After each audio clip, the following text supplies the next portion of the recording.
wabarakatuh. Saya Dina Apriliani, CGP Angkatan 11. Alhamdulillah pada hari ini saya berkesempatan untuk melakukan sesi wawancara dengan Kepala Sekolah dari SDN Gunung Masinggih, yaitu Ibu Dede Karmana SPD.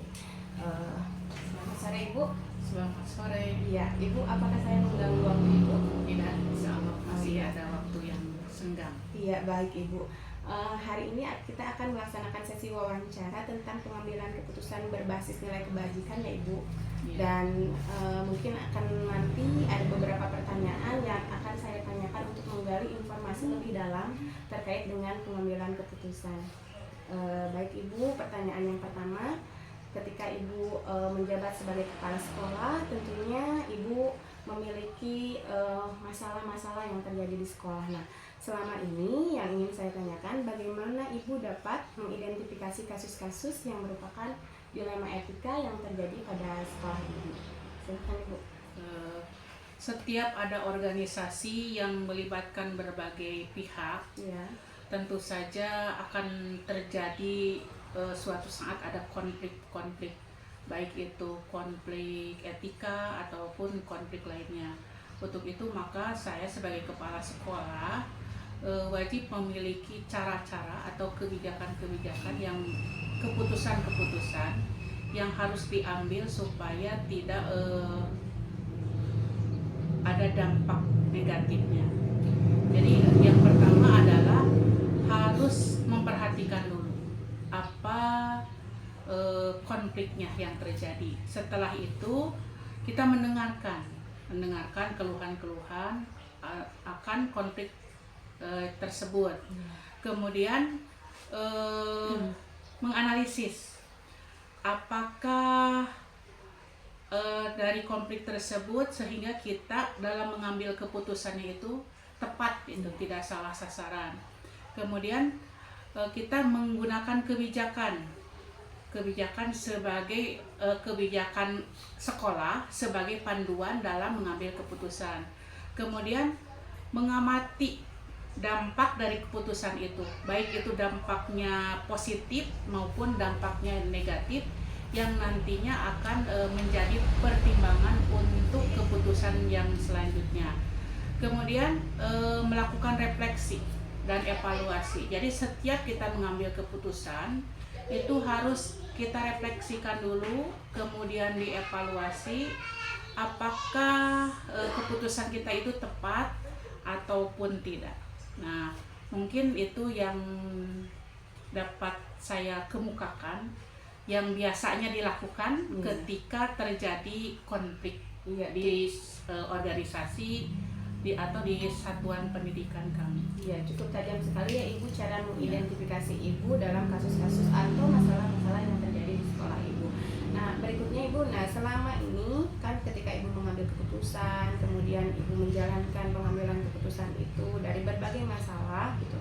Bagaimana Ibu menjalankan pengambilan keputusan sekolah Ibu? Nah, terutama kan saat Ibu mau mengambil keputusan benar di antara keputusan benar lainnya. Tentu itu kan merupakan keputusan yang sangat sulit. Nah, bagaimana Ibu menjalankan pengambilan keputusan tersebut? Jadi di dalam sebuah konflik itu berarti ada dua ya? Iya, ada dua konflik yang bertentangan, tetapi mungkin konflik itu ada derajatnya sama gitu ya, tetapi bertentangan. Ya.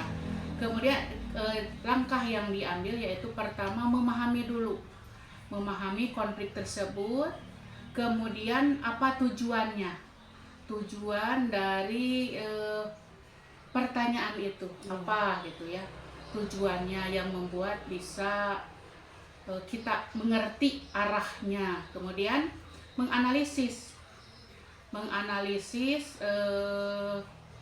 memahami masalah-masalah atau pertanyaan-pertanyaan tersebut, kemudian untuk kita pahami bagaimana nanti kita memberikan jawaban atas pertanyaan tersebut.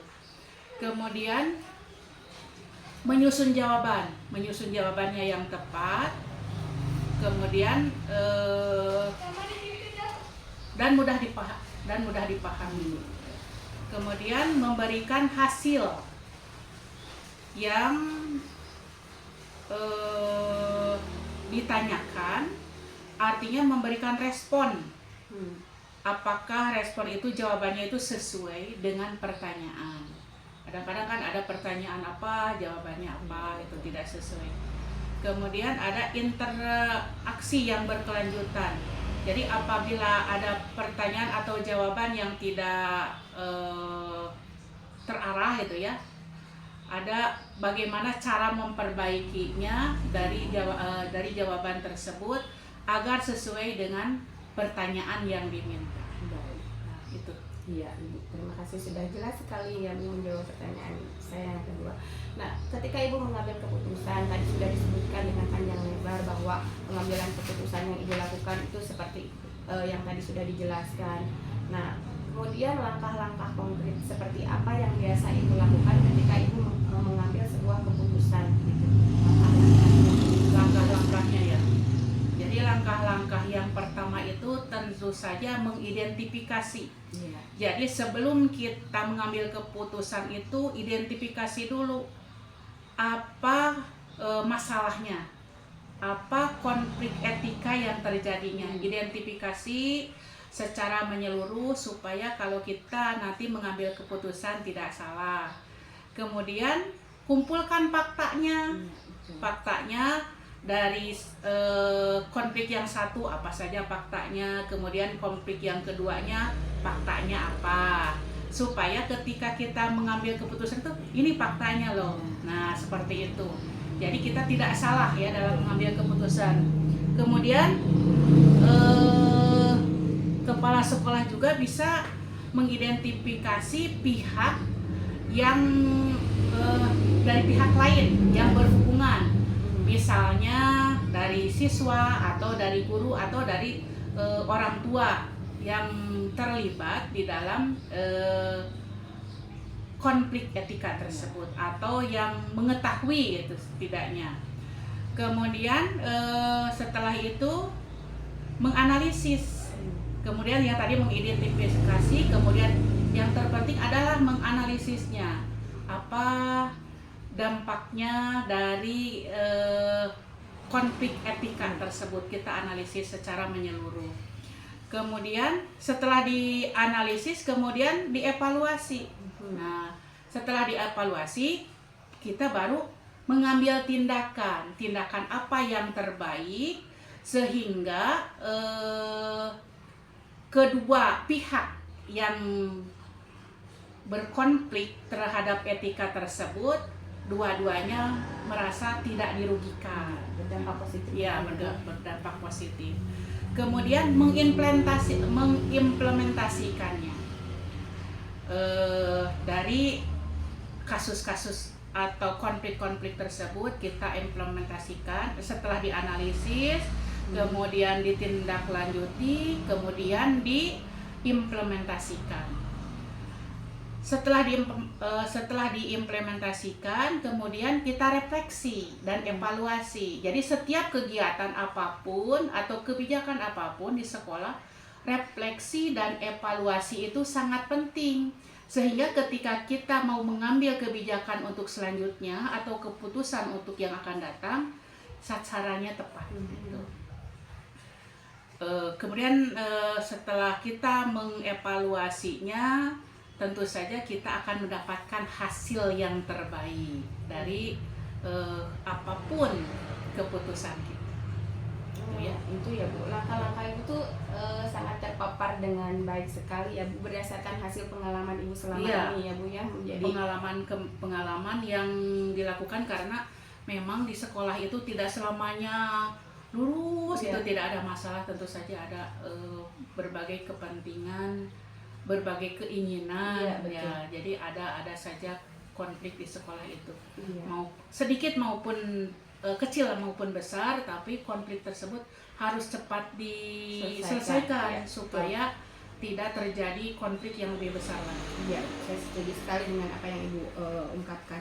Nah kalau begitu Bu, hal-hal yang menurut Ibu dianggap efektif gitu ketika ketika ada permasalahan, kemudian Ibu mengambil keputusan pada kasus dilema etika nih, Ibu ada tidak hal yang dianggap Ibu efektif sekali ketika pengambilan keputusan, dan mohon dijelaskan kalau ada diinformasikan kepada saya selaku CGP yang masih belajar menjadi pemimpin pembelajaran Bu khususnya. Tantangan dalam mengambil keputusan. Ya betul Bu, tantangannya. Tantangannya dalam mengambil keputusan yang pertama adalah kompleksitas nilai-nilai yang bertentangan. Yang kedua, kepentingan individu dan kepentingan umum. Jadi ada kepentingan individu yang lebih dominan atau kepentingan umum yang lebih dikedepankan. Itu tantangannya. Tapi keduanya berarti sama-sama penting, tetapi bagaimana cara memilih apa yang tepat, apakah kepentingan pribadi atau kepentingan umum yang akan kita dahulukan. Kemudian ketidakpastian dari konsekuensi yang diambil. Apakah konsekuensi yang kita ambil itu nantinya, apakah dampaknya itu akan berdampak positif atau berdampak negatif. Itu kan konsekuensi yang harus kita ambil. Tetapi konsekuensi tersebut kan kita tidak tahu apakah dampaknya seperti apa. Itu jadi tidak pasti ya dampaknya. Tapi yang diharapkan kan yang terbaik. Apakah nanti hasilnya baik atau tidak kan belum kita yakini ya, karena belum terjadi itu. Kemudian tekanan. Nah, tekanan sosial itu berarti tekanan dari berbagai pihak. Berbagai pihak yang merasa berkepentingan di sana. Kemudian ada dampaknya. Dampak pada hubungan pribadi. Nanti ketika ada dua orang yang berkonflik, kemudian kita damaikan, nah tentu ada salah satu yang harus mengalah. Nah nanti yang mengalah itu mungkin saja ada kemungkinan tidak merasa enak dan akan berdampak kepada pribadi kita dan akhirnya hubungannya menjadi buruk gitu. Ada kemungkinan itu. Kemudian pertimbangan hukum, apakah konflik tersebut bisa melibatkan hukum atau juga pertimbangan emosi gitu ya. Jadi apakah emosi ketika orang yang berkonflik, tentu saja emosi itu sangat berperan penting di sana karena dua-duanya sama-sama emosi yang dikedepankan. Nah, untuk itu maka kita harus bisa meredam emosi tersebut gitu di dalam itulah tantangannya itu emosi dari kedua belah pihak. Sulit ya Bu ya mengendalikan emosi ketika kita mau mengambil keputusan. Karena kedua belah pihak yang berkonflik itu pasti sama-sama ingin menang. Sama-sama merasa benar. Iya, betul. Ketika ada dua orang yang berkonflik atau memiliki masalah pasti memiliki pandangan bahwa dirinya benar masing-masing. Ya Ibu. Baik, kalau begitu ketika Ibu memiliki persoalan atau menyelesaikan permasalahan yang bertema dilema etika begitu Bu. Nah, Ibu memiliki jadwal khusus untuk menyelesaikan permasalahan itu atau secara langsung saja spontan ketika permasalahan itu terjadi? Biasanya dilakukan secara spontan karena kan masalah juga adanya spontan. Kalau ada konflik apapun atau konflik etika itu ya kan datangnya secara tiba-tiba. Jadi supaya masalahnya tidak melebar, maka diselesaikan saat itu juga. Jadi tidak ada jadwal khusus. Tidak ada jadwal khusus. Tidak ada jadwal khusus. Jadi langsung saat itu juga ya Bu ya. Saat itu juga diselesaikan biar cepat selesai masalahnya. Baik Bu. Nah, kira-kira Bu ada faktor-faktor yang selama ini dapat mempermudah Ibu gitu ketika Ibu mengambil keputusan dari sebuah permasalahan, khususnya permasalahan tentang dilema etika ini Bu. Apakah ada yang mempermudah Ibu atau justru ada faktor yang mempersulit? Kebanyakan yang ingin saya tanyakan adalah yang mempermudah Ibu ketika mengambil keputusan. Di dalam mengambil keputusan, agar keputusan itu tepat, kita harus mempunyai, yang pertama itu adalah kita harus mempunyai informasi yang tepat dari berbagai sumber tentunya. Kemudian ada kerangka kerjanya, kerangka kerja bagaimana kita caranya mengatasi masalah tersebut supaya hasilnya tepat. Ya. Kemudian pengalaman dan intuisi. Jadi ketika kita sudah lama ya, yang pertama lama dalam pengalaman kerja, yang kedua pengalaman dalam berinteraksi dengan mereka, tentu saja intuisi pun bisa digunakan. Ya, kadang-kadang intuisi itu lebih tepat lah daripada yang lainnya. ya. Jadi lebih sering menggunakan intuisi gitu ya. Jadi pengalaman dan intuisi itu sangat diperlukan dalam mengambil keputusan. Kemudian memiliki mentor. Jadi ada mentor khusus itu. Kalau tidak ada mentor khusus pun kita adalah mentor untuk membantu kita. Ya. Gitu. Kemudian tujuannya jelas. Apa yang ingin kita selesaikan, dampaknya apa? Jadi pasti dampak yang diharapkan itu dampak positif ya. Berarti tujuan kita untuk mengambil keputusan atau memecahkan masalah konflik tersebut sudah tepat gitu, tujuannya terarah gitu. Kemudian ada komunikasinya. Komunikasi dulu yang efektif antara dua belah pihak. Jadi supaya keduanya merasa dihargai gitu. Kemudian manajemen waktu. Ketika kita ada konflik, waktu penting supaya waktu yang tepat itu mereka sudah tenang gitu, waktunya sudah tenang, waktunya yang tepat itu akan mempermudah kita di dalam menyelesaikan konflik. Kemudian ada kolaborasi. Kan kita itu mempunyai teamwork ya. Nah, ada kolaborasi antara tim kita dan akhirnya nanti masalah bisa selesai. Jadi baik ya, dan keputusannya baik, dan semoga ya dari masalah tersebut dampaknya itu yang diharapkan, dampak positif itu untuk semua pihak. Untuk semua pihak tentunya Bu, bukan hanya untuk satu pihak saja. Iya, untuk semua pihak. Jadi semua pihak tidak merasa dirugikan. Betul Ibu. Nah, Ibu tuh sudah lama ya menjadi seorang kepala sekolah. Tentunya banyak sekali masalah-masalah yang dihadapi, baik itu dilema etik maupun rujukan moral. Nah, dari kumpulan-kumpulan masalah tersebut tentu Ibu bisa mengambil hikmahnya atau nilai kebajikannya. Ibu bisa diterangkan nilai kebajikan atau hikmah yang Ibu petik dari pengalaman-pengalaman yang selama ini Ibu dapatkan ketika Ibu menjadi kepala sekolah, dan khususnya ketika dalam mengambil keputusan yang berhubungan dengan dilema etik. Yang pertama adalah tentu saja yang harus diutamakan itu di dalam setiap kita bekerja ataupun berkehidupan sosial, itu yang pertama adalah kejujuran dan integritas. Kita harus mempunyai integritas yang tinggi. Kemudian lebih empati.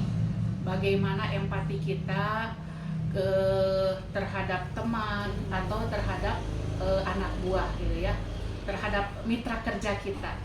Bagaimana supaya mereka itu, kalau kita sudah merasa kita empati kepada mereka, mereka pun akan menjadi segan gitu ya kepada kita. Jadi kita harus memahami kompleksitas moral mereka juga. Kemudian berani untuk bertindak benar. Nah, misalnya meskipun kita itu sebagai kepala sekolah, kemudian ada yang bersalah. Yang bersalah itu karena kita merasa benar, nah maka kita harus mengambil keputusan yang tepat bahwa itu harus ditegur, atau jangan segan-segan untuk diberikan peringatan gitu. Jika salah gitu. Jadi kita harus merasa bertindak, kita harus bisa bertindak benar gitu. Kemudian harus ada keseimbangan antara kepentingan pribadi dan kepentingan umum. Dan yang lebih, kalau kita di sekolah, kita harus lebih mementingkan kepentingan umum daripada kepentingan pribadi. Kemudian tanggung jawab. Tanggung jawab itu sangat penting, karena apabila kita memiliki rasa tanggung jawab, maka apapun yang akan kita lakukan insya Allah akan dilaksanakan dengan tepat. Dan yang terakhir adalah kolaborasi dengan tim. Jadi kita tidak bisa bekerja sendiri, kita adalah bekerja dengan tim, maka harus berkolaborasi dengan tim tersebut. Sehingga apabila kita sudah berkolaborasi dengan tim di satuan pendidikan, di sekolah, tentu saja bekerjanya akan nyaman dengan dengan antara tim yang lain, dengan guru-guru yang lainnya juga akan terjalin persaudaraan dan komunikasi tetap menjadi lancar gitu apabila kita dapat berkolaborasi. Mungkin itu yang dapat disampaikan ya. Iya, aduh sangat bermanfaat sekali informasi dari Ibu tentang pengambilan keputusan berbasis nilai kebajikan ini. Bu, ternyata menjadi seorang pemimpin itu tidak mudah ya Bu ya. Tidak mudah. Dan harus terprogram semuanya. Harus ada programnya, harus tepat dalam mengambil keputusan, dan harus bisa membuat kebijakan yang bisa semua diterima oleh semua pihak. Iya, Ibu betul. Dan juga jangan lupa intuisi digunakan juga. Takutnya intuisi itu menjadi subjektif Bu ketika digunakan. Itu berdasarkan pengalaman jadi tidak subjektif. Karena sudah bagaimana kita sudah tahulah gitu ya. Yang seperti ini itu harus dilakukan seperti ini, karena kan intuisi juga tidak serta-merta langsung dapat intuisi, tetapi karena memang sudah melihat awalnya juga gitu. Baik, sudah Ibu. Dari pengalaman itu.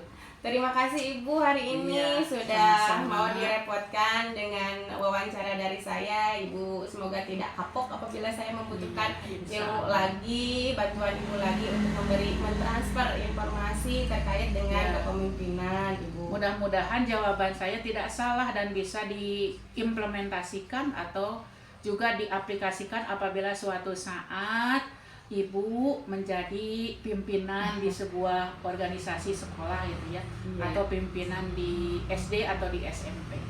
Bisa diaplikasikan. Ya, terima kasih atas support dan dukungannya Ibu. Mungkin saya ucapkan terima kasih dan selamat sore. Wassalamualaikum warahmatullahi wabarakatuh. Waalaikumsalam warahmatullahi wabarakatuh. Ya. Baik, demikianlah sesi wawancara saya dengan Ibu Kepala Sekolah dari SDN Gunung Masigit, Kecamatan Cipatat. Sampai bertemu dengan saya di sesi-sesi berikutnya. Wassalamualaikum warahmatullahi wabarakatuh.